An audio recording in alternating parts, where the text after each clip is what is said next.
एक बार एरिक नाम का एक आदमी अपने डॉग नोवा के साथ वॉक कर रहा होता है। एरिक ने नोवा को लीश से बांधा हुआ था, लेकिन अचानक से एक झाड़ी में से एक खरगोश नोवा के सामने आ जाता है। नोवा एकदम से खरगोश के पीछे इतनी तेज भागता है कि एरिक के हाथ से लीश छूट जाती है। एरिक नोवा के पीछे भागता है, लेकिन नोवा बहुत तेज भाग रहा होता है और एरिक से बहुत दूर निकल जाता है, इतना दूर कि अब वो उसे देख भी नहीं पा रहा होता। जब बहुत देर के बाद भी नोवा वापस नहीं आता तो एरिक को लगता है कि वो कहीं खो गया है। एरिक कई दिन तक नोवा को ढूंढता है, लेकिन वो उसे कहीं नहीं मिलता। वो अपने नेबर्स, फ्रेंड्स और रिलेटिव्स को भी बता देता है कि अगर आपको कहीं नोवा दिखे तो मुझे बता देना। ऐसे ही एक हफ्ता निकल जाता है और नोवा के ना मिलने की वजह से एरिक बहुत उदास हो जाता है।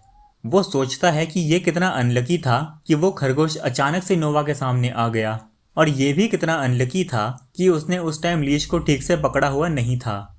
ऐसे ही एक हफ्ता और निकल जाता है। फिर एक दिन एक लड़की नोवा को लेकर एरिक के घर पर आती है। वो खुद को इंट्रोड्यूस करती है और कहती है कि उसका नाम वेनेसा है। वेनेसा बहुत खूबसूरत थी और उसकी उम्र एरिक जितनी ही थी। एरिक और वेनेसा बहुत सारी बातें करते हैं।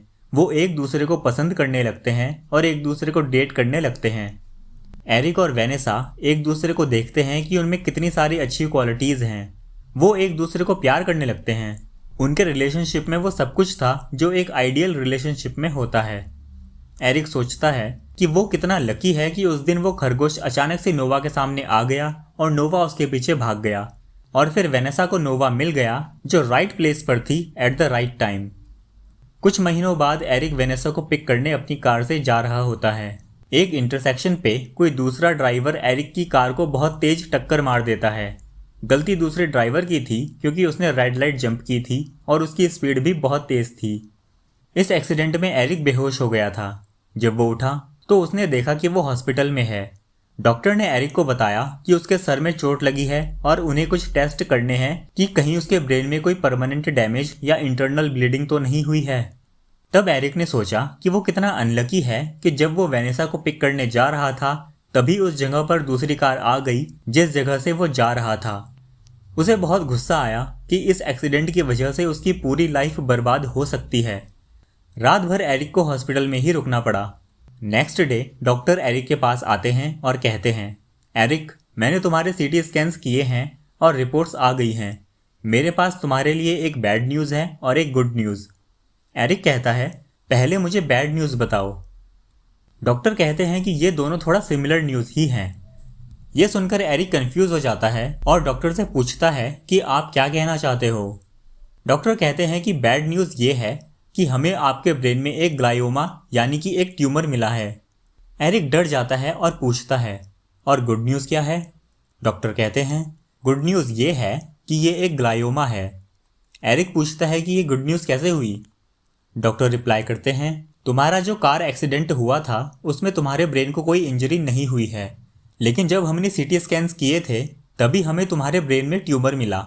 ये ट्यूमर बहुत छोटा है और नॉर्मली लोगों को तब पता चलता है कि उनके ब्रेन में ट्यूमर है जब उसके सिम्टम्स शो होने लगते हैं, और तब तक बहुत देर हो चुकी होती है।